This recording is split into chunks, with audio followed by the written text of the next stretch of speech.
Hello to you, wishing a wonderfully fabulous day to each of you wonderful people from your lady Emerald Stone. This is Intentional Randomness. Today I will be reading excerpts from my first book, In the Midst of It All. In the midst of it all, everyone has their own rock bottom, takes you on a journey of a family who moved to the city in the 1970s in search of a work and opportunity different from what they had known in their hometown in down south. Over the course of this journey, there will be tales of love, hope, and new life, while also the darkness of loss, death, and abandonment lurks in wait to change their lives forever. I present to you all excerpts from Chapter 1 of In the Midst of It All, Everyone Has Their Own Rock Bottom.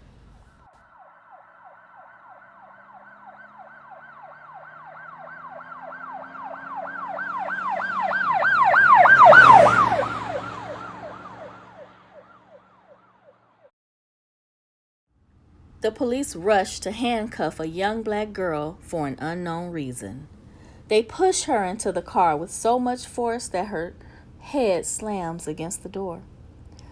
One of the police officers declares, "You are under arrest. You are being arrested for murder. You have the right to remain silent." As the officer reads her rights, she is unable to process the words coming from his mouth.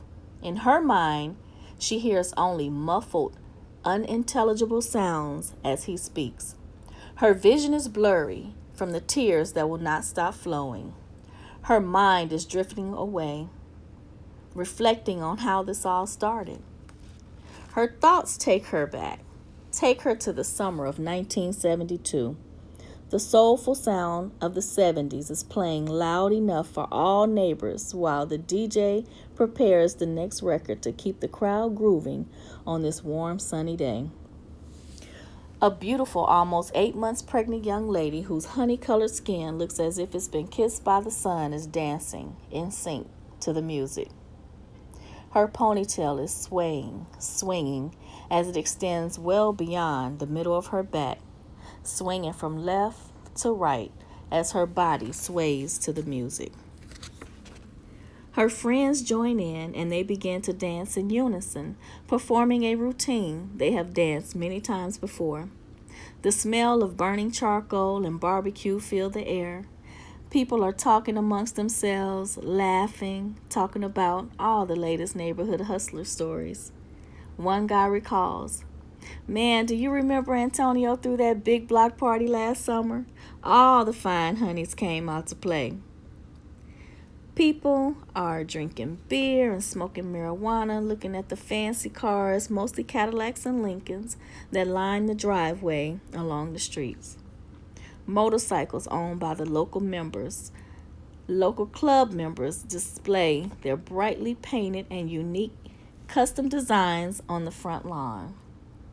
Each of the riders have donned their club vests to represent the brotherhood and show unity to the biker world, as well as the individual club each is affiliated with. The pregnant girl's brother is a member of the Zulu Riders. His appearance is of Cherokee Indian descent with long, silky black wavy hair and cocoa-colored skin that is flawless. He is book smart, even though he did not go to college and barely finished high school. He remains a well-rounded guy who can hold a conversation with anyone, from the homeless man at the corner store to the president at any Fortune 500 company. To say the least, he's never had any problems attracting the ladies whenever he feels the need. Many women would love to call him their own because of his reputation for pleasing his women in every way. He sexually satisfies his ladies and showers her with gifts and whatever their hearts desire. However, once they fall for his spell, they soon learn he rules his women in his romantic life with an iron fist. So much so that none of them dare to cross him. The cocoa-colored man yells out, "Hey, let's go for a ride." The pregnant girl hops on the back of her brother's motorcycle and adjusts her body in a saddle style position to maintain her balance while they speed off, racing down the street. As they are racing down the freeway, approaching a dangerous curve known as Dead Man's Curve, located near the east side of town, the two of them, followed by a caravan of cyclists, are having the time of their lives. The breeze is blowing against their skin while passing through the city, enjoying the scene. All of a sudden, the pregnant girl starts having very strong stomach cramps and tightness. The feeling hits her every few minutes until a wet sensation trickles down her legs. She screams in her brother's ear as he changes lanes. "I think I'm in labor." He says, "Oh, damn, hold on. Don't have that baby yet." He rushes his sister to the nearest hospital. When they arrive, the young girl is in a panic, screaming and yelling as each contraction becomes stronger and stronger. "What's going on? I'm not even 9 months pregnant yet. Is this baby going to be okay? It hurts so bad."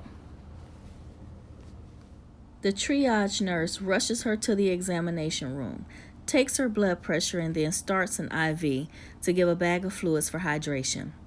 By this time, she is in full labor, while being admitted to the hospital, then transferred to the delivery floor in preparation for having the baby.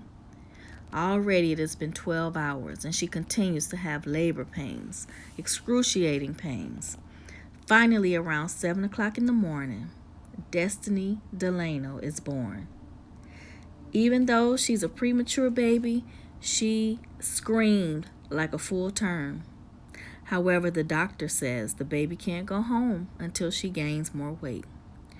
She weighs 4 pounds and 13 ounces, but needs to be at least 6 pounds before discharge. This creates an extended hospital stay in an incubator for several days, allowing the baby to build strength and gain enough weight to be released for discharge home. Carmen Banks thoroughly inspects her newborn baby, counting all 10 fingers and toes. She finds no deformities, but notices a dark reddish mark on the baby's skin. She rings the call bell for the nurse to come in. As the nurse enters the room, Carmen shouts, "That doctor pulled my baby out the wrong way. Why is this mark on my child?" Carmen starts to blame the doctors or whomever else she feels is at fault for the mark. The nurse takes a deep breath and calmly examines the newborn, then tells the naive girl, "The mark is a birthmark, a skin blemish appearing at birth or shortly after with no known cause. In the olden days, the elders would have called it a kiss from God." Carmen is embarrassed, but does not apologize or say another word. The baby's father, Antonio Delano, is several years older than Carmen and has it going on. He recently returned from the service after serving 7 years active duty, so all his muscles were intact. His handsome looks and dapper demeanor earned him the title Distinguished Gentleman, given to him by his peers.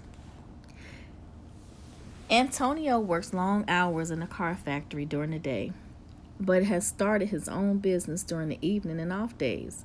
His business involves creating and creatively masterminding a sophisticated organization that obtains high-end luxury cars, then assigns a new vehicle identification number to the car, ultimately selling the cars for top dollar.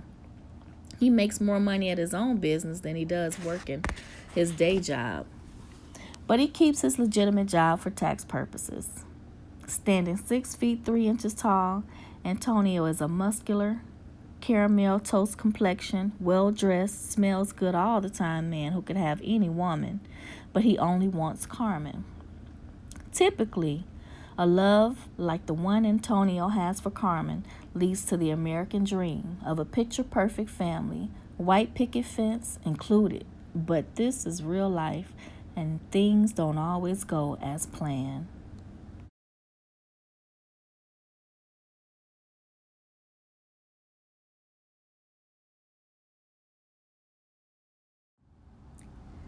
Thank you guys. Thank you for listening to Intentional Randomness with me, Emerald Stone. Hope you enjoyed the entertainment. Have a wonderful evening. Talk to you soon. You can like, share, subscribe on YouTube, or you can follow on Instagram, Emerald Stone _the gym. Talk to you next time.